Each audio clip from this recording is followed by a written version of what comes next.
All right, everyone. Good morning. Good morning. It's an interesting race right here. They said Raphael Warnock is projected to be the winner of the Georgia Senate. Now I'm just waiting for John Ossoff. I think going against David Perdue. So this is interesting here. I'm just gonna share the screen here. See what's going on. Uh,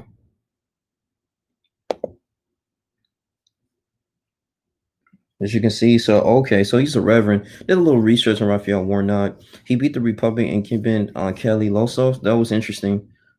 I was like, "Oh, shoot." You know? Oh my god, why is New York Times doing this? Hold on.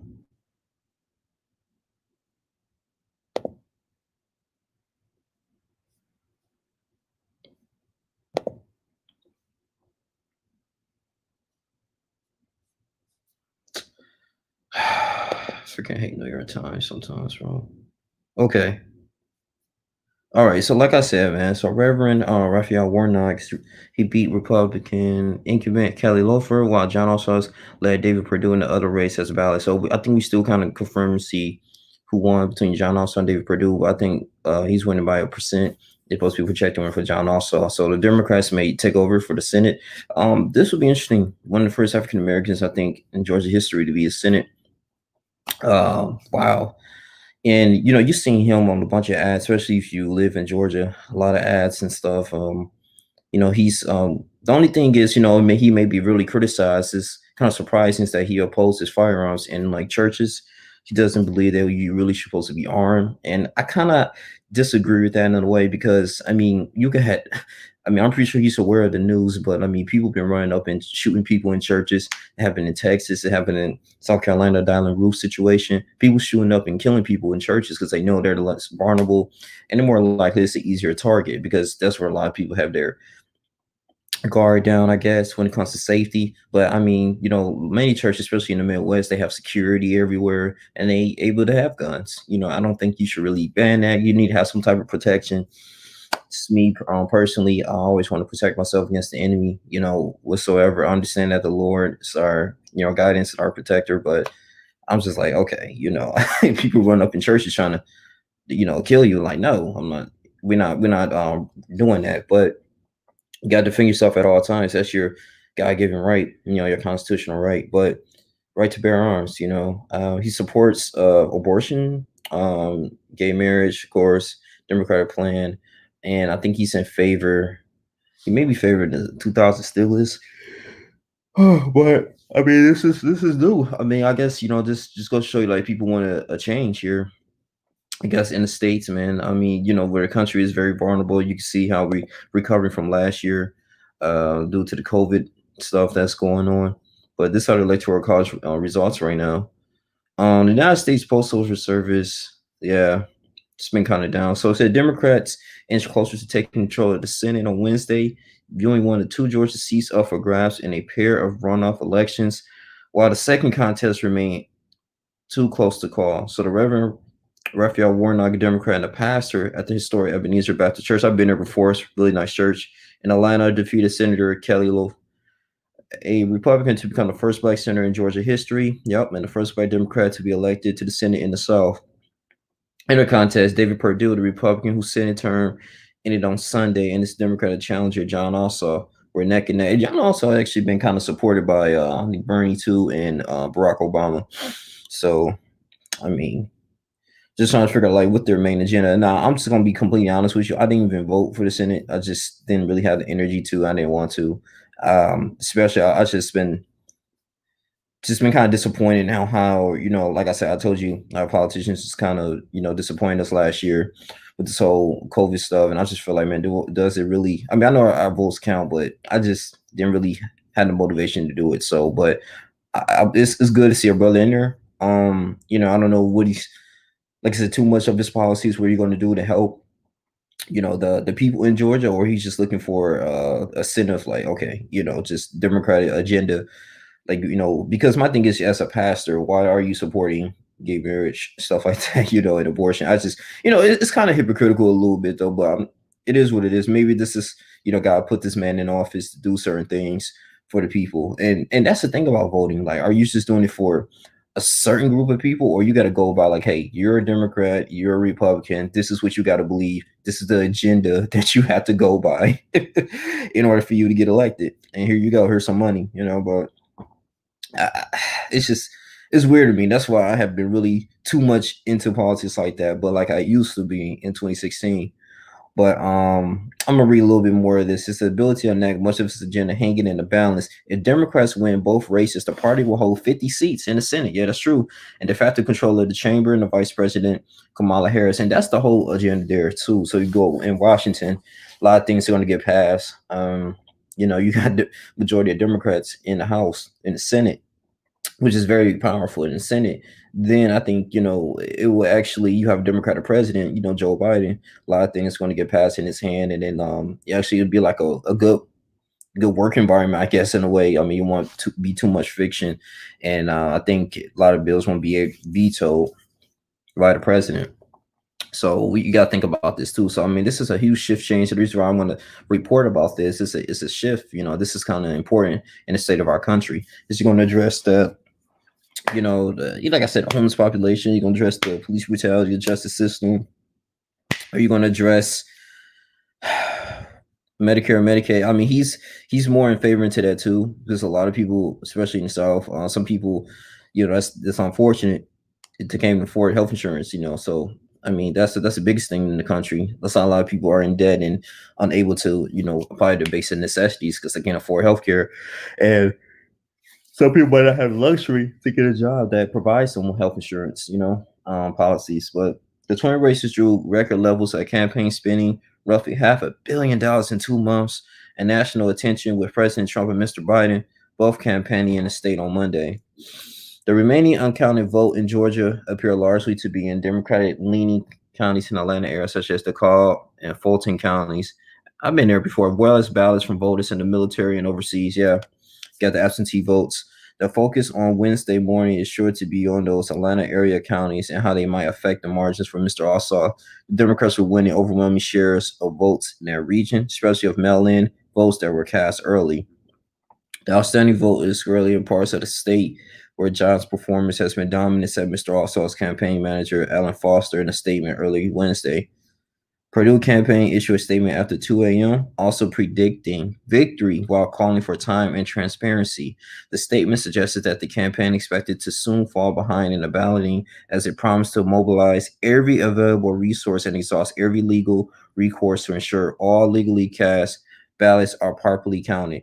Democrats had ended Tuesday night with growing confidence as the results shown both Mr. Warnock and Mr. Ossoff carrying a larger share of the vote in the county after county than Mr. Biden did in November when he became the first Democratic presidential candidate to win Georgia since 1992. Dang. Yeah, man. Woo. Because Dave Perdue been there for a minute, man. He's been there for a while. Mm. So we'll see, man. It's gonna be this is real interesting here. How this all gonna pay out, you know.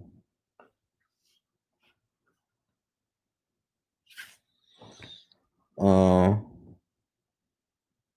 Okay, he says, with humility, that I thank the people of Georgia for electing me to serve in the United States Senate. Mr. Ossoff said, whether you were for me or against me, I'll be for you in the U.S. Senate. I will serve all the people of the state. Okay, if his lead host, Mr. Ossoff, 33-year-old documentary film executive, will become the youngest senator elected in 40 years. And yes, 33, because you have to be at least 30 years old to be a senator. 25 to be a U.S. House Representative. This may be history. This may be good for us working on in the direction of the country. Thing is, it's going to be making sure that we get the vaccines too. Are they going to make it mandatory for these Democrats? Are they going to pass some type of law? And then too, you got to use your COVID card to show proof, like if you want to go overseas or you want to travel to certain places. Yeah, man, but he was the youngest senator elected in 40 years. Stacey Abrams, yeah, the Democrat activist, yep. And she ran for the governor of Georgia. Should have won that. Congratulate Mr. Also. Now John also will stand for all Georgia in the fight for health care, jobs, and justice. Okay. All right, as you can see, man. This runoff elections is interesting, man. They're going live right now. Let's see. Yeah. Then you guys know I'm not making this stuff up. Warnock wins. Mm, mm. Yep.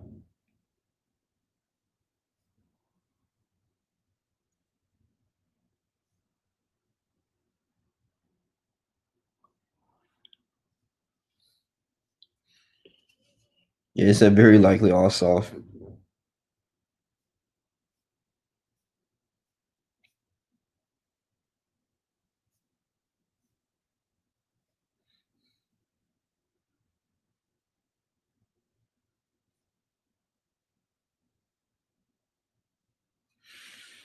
Once the state has counted all its votes, our estimated margin and the reported margin will match. As a rule, when our estimated margin is steady in the presence of new data, our forecast is more trustworthy. Dang.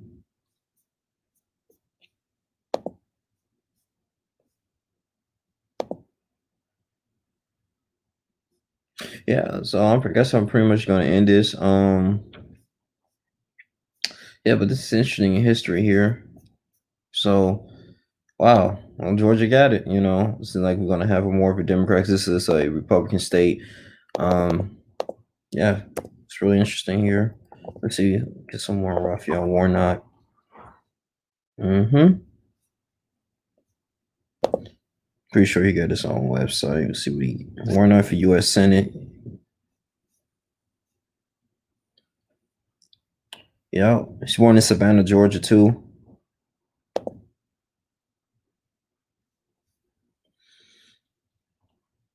Okay. Yeah, he grew up in Kane Homes, public housing in Savannah. The family was short on money, but long on faith, love, and humor. Raphael and his 11 brothers and came from a large family. His sister were taught the meaning of hard work. Reverend Warner, our father, was a veteran. Yeah, I think he served in World War II. Small businessman and a preacher. So he spent the week hauling old cars to the local street yard, and on Sundays he preached at a local church. So Reverend Warner, our mother, grew up in Waycross, where she spent summers picking tobacco and cotton, and still lives in Savannah today. She worked hard to raise Raphael and his siblings to know that they could do anything they put their mind to. Amen to that. When he enrolled at Morehouse College, inspiration through to Martin Luther King. Shouts out to the brother for doing that. Um, Reverend Warnock didn't know how he would pay the full tuition, so with the help of low interest student loans and Pell Grants, right, Raphael graduated, earned a PhD, and was ordained in the ministry. Yeah, so he went to theology school. So 15 years ago, he was chosen to serve as senior pastor at Ebenezer Baptist Church in Atlanta, the former pulpit of Reverend Dr. Martin Luther King Jr. He was the youngest pastor selected to serve in that leadership role at the historic church. So Reverend Warren I believes his impact does not stop at the church and has been an advocate to expand healthcare coverage and to ensure hardworking Georgians can make a living wage. Yeah. I mean, like I said, the thing about Georgia too, though, I mean, it depends where you living at, man.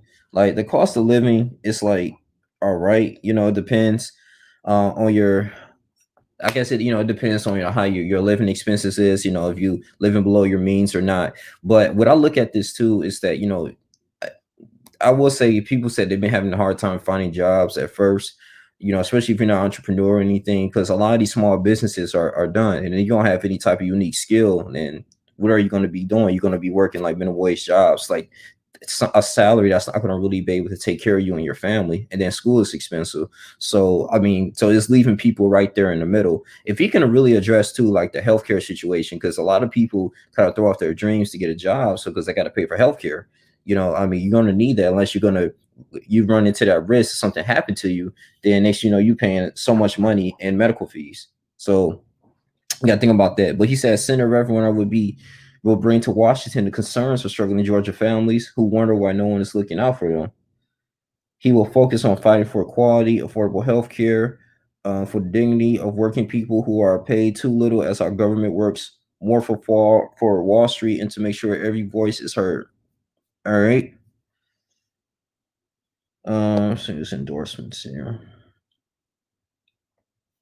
Mm. See what we got here. Oh, okay. So you Planned Parenthood, Action Fund. I kind of figure Democracy for America, and Citizens United, Brady Pack. Mm, some issues. See, that's what I'm saying. A lot of these politicians got these on their website and stuff. I mean, it kind of makes sense. You got to know so people can look it up and get further information and kind of convince them to vote for you. Criminal justice reform, any mass incarceration, giving everyone a fair shot.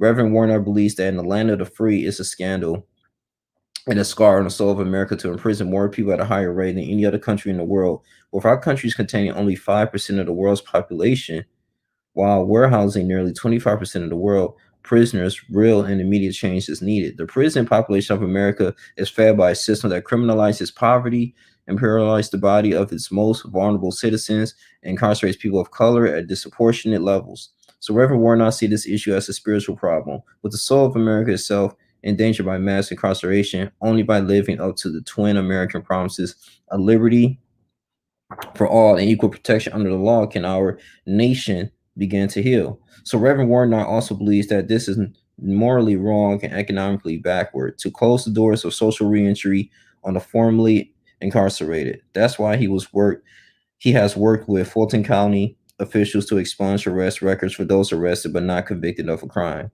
Mm. Wow, he done a lot in Fulton County. Then that's good. He understands that arrests, even for minor infractions, can devastate generations of Georgians when parents and children are stripped of their potential for upward social mobility. Yeah, that's true. Reverend Warnock believes that people who have paid their debt to society in prison can continue to make contributions to their communities after they serve their time. Yeah, once you get caught up in the system, it's kind of hard to come back. That's why a lot of them go back, to jail because they like, listen, man. At least I had some food.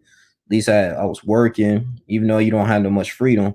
It's a mind thing, man. It's just, it's bad. But I do believe, like, you serve your time and you're not committing the same mistakes again. Then, yeah, get you another shot. So that's extremely important, though. Okay. I mean, like I said, Raphael Warnock might be legit, man. I mean, it's a reason why he won, for the Senate. That's interesting though, but we'll see. He can devastate generations of Georgians when parents and children are stripped. Okay. In his ministry, Reverend Warnock has spoken about the dangers of mandatory minimums, the lack of effective rehabilitative programs. Oh, and also too, fun fact too, he's actually opposed the death penalty.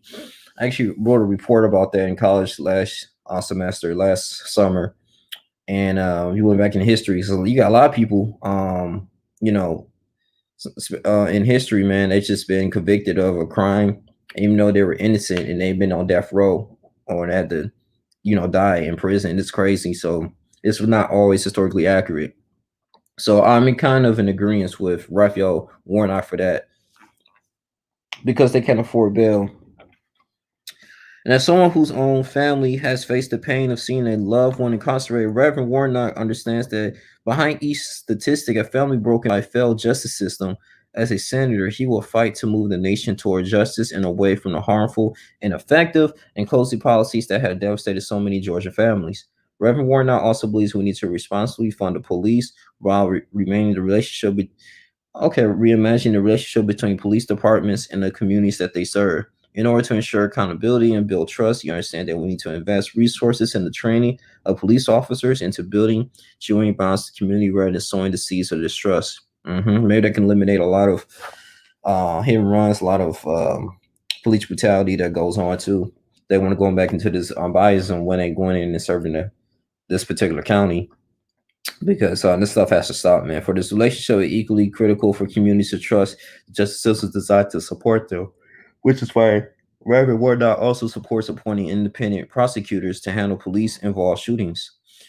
Through his work at Ebenezer Baptist Church, Reverend Warnock has advocated for criminal justice reform.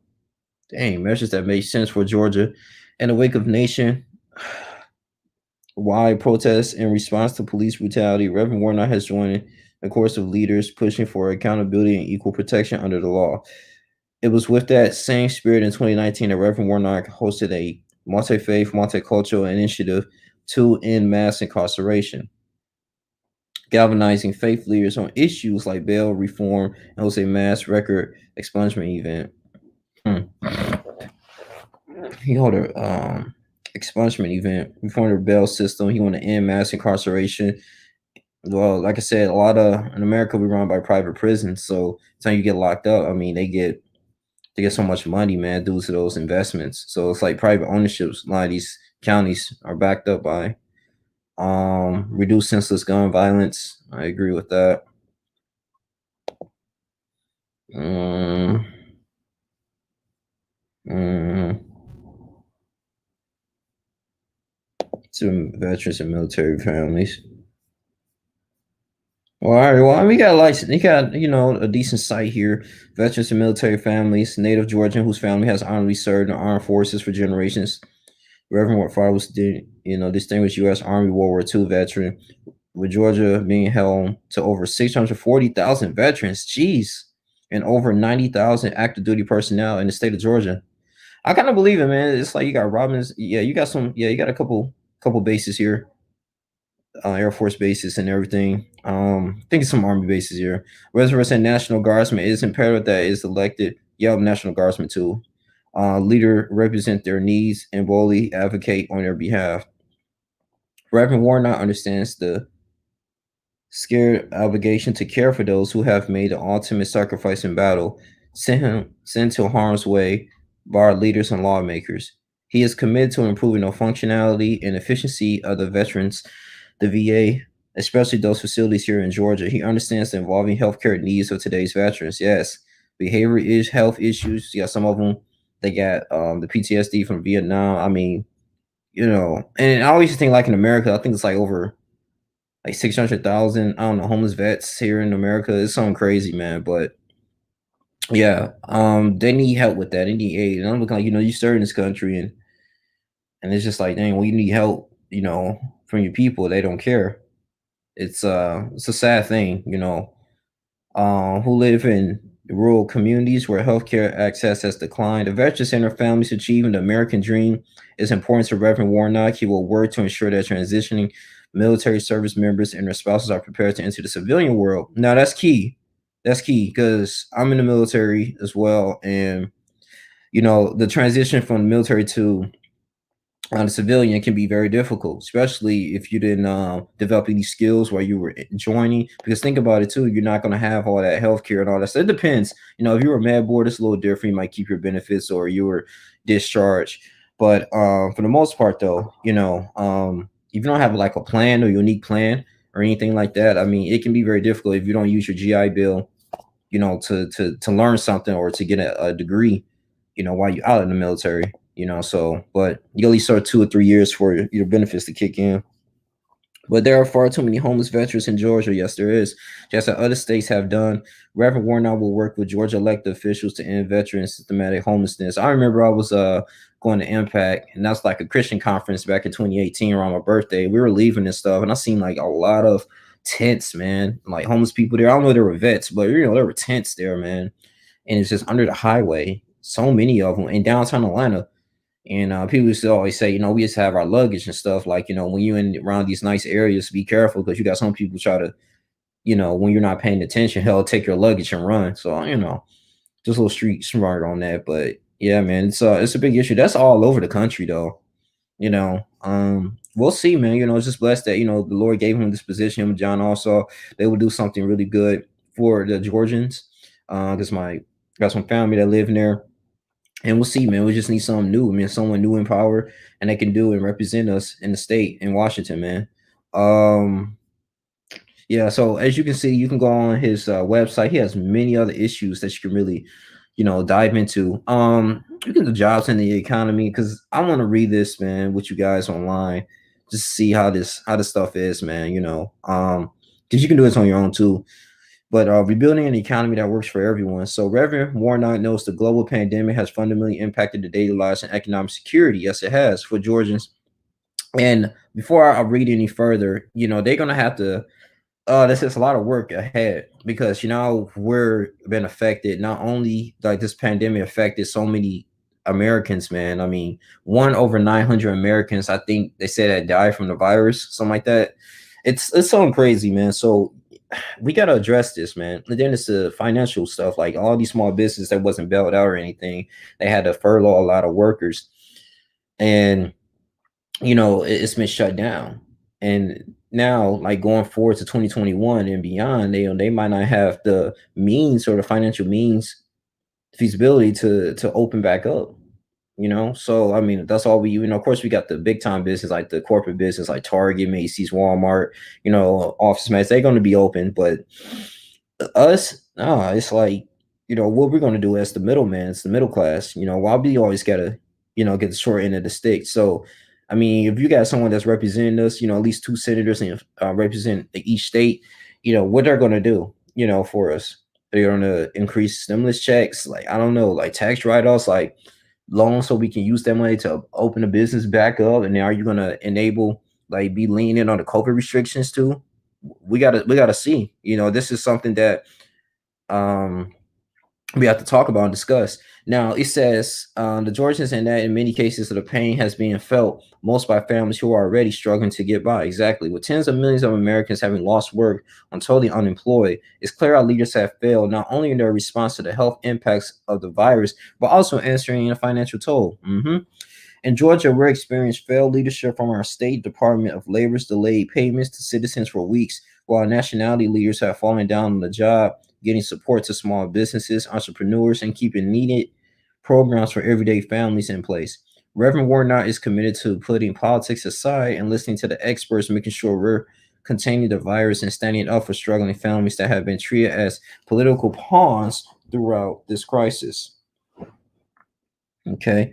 Well, thank you for everyone in the chat. Got three people watching. So while Reverend Warnock has felt Georgians' pains from the pandemic, his perspective on economic fairness and the dignity of work is rooted in his upbringing. Growing up in Savannah, Caden's homes, public housing, Reverend Warnock had 11 brothers and sisters and learned the value of hard work from his mother, who spent summers picking tobacco, and kind of his father, who sold junk cars, all right, and Sunday mornings, and preaching to the poor, ordinary working class people who themselves felt discarded. The upbringing shaped his understanding of work, all right, the need for good paying jobs, and the importance of fair wages for all Americans. But Reverend Warnock recognizes that things have gotten harder for families like this and for many in Georgia. Historic unemployment and global pandemic mean the American dream has never felt more out of reach. Starting to feel like that. From Columbus to covered Atlanta to Livonia, workers are being laid off from jobs they held for years, and new employees are entering a workforce that no longer has place for them. And even when the economy is expanding, its benefits are not being shared equally. For the employee, gender pay gaps and unfair labor practices show that our economy is designed for the wealthiest 1%, not the working class. And in rural communities, and exodus of job employers has left our state vulnerable to economic shocks and exploitation. Reverend Warnock believes that we need to rebuild an economy that works for everyone. He understands that we need to protect the dignity of work and fight for fair wages and equitable employment practices in the workplace. He knows that instead of continuing to disinvest in public education assistance, we need to focus on investing in our children's education and offer multiple paths for folks to attain the American dream, including listening to the experts to take steps to get the coronavirus under control, and including supporting robust testing, contact tracing, and basic preventive safety like the use of face masks. Mm. I mean, yeah, we got to get under control though, but I don't know how I don't know if they're gonna make this virus mandatory, because I'm kind of skeptical of it. Because I mean, if you've seen like a video of like a nurse that was taken, that took the virus, took the COVID vaccine virus, and she passed out. Well, there could be many factors, man. People's body react to different things. I know in the military, I got so many shots. I don't even know what it was. They lined us up and gave us shots. I was okay, sore a little bit, but I had vivid dreams. But I didn't really pass out or anything. But I don't know, man, what they're putting this in. It still seems like it's an experiment. All right, moving on. Better supporting those who have been hit hardest by the pandemic and working to fund unemployment and other systems that have been neglected by Washington. Working to support transparency around economic development programs and ensuring that small businesses that are drivers of our economy are not ignored from programs like the Paycheck Protection Program in favor of wealthy corporations that are politically well connected.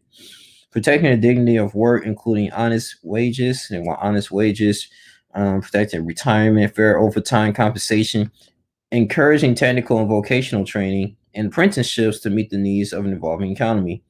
I guess yeah, that's kind of the trades and stuff. Or I guess that's a good way to get going, get the economy moving. I mean, that's pretty much jobs in high demand.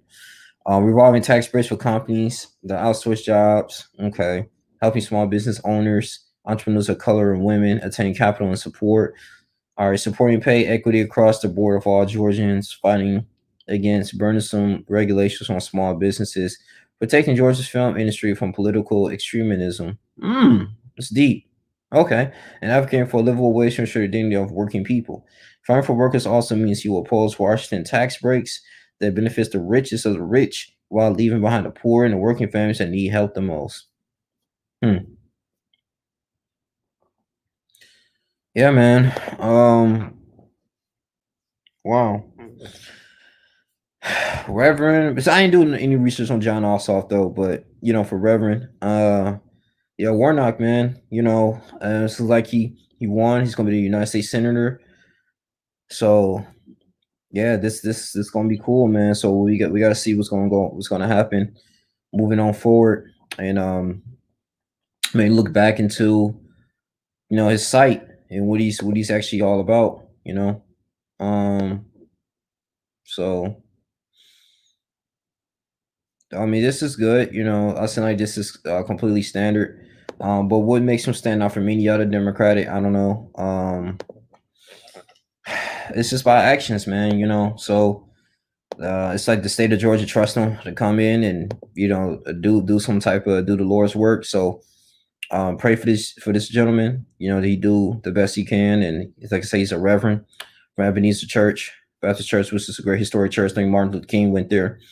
And yeah, man, just pray that he makes the good decisions here while he's in office. Him and John Ossoff as well. So, because at this point, man, we need a change, man. I mean, it's not even funny anymore.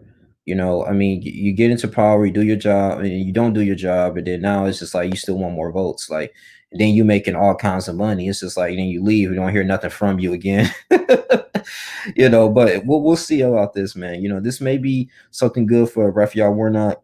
And do a little bit more research on him. But I'm liking what I'm seeing. But let's just see, what he does in office. So let's praying for our politicians and our nation, man, that they get the right call. And then, like I said, he's working middle class will have something, because I feel like we've been manipulated and taken advantage of when it comes to, not being assisted financially, comes to this pandemic, getting I mean, lower stimulus checks. Like it's just like, dang, man, getting furloughed from the jobs, and now you just like, oh well, now you gotta look for another one. And that's why it's important to kind of just have multiple sources of income. I mean, you pretty much gotta do it for yourself. You can't really rely on the government to help you. I mean, it's just not gonna happen, man. So, but it's good to see this in history. But yeah, man, I'm gonna come out of here. Thank you for guys for the people who are watching. Just felt like I just need to do this video this morning. Hope you guys enjoy the rest of your day. Like, comment, subscribe, share this video. I'm out.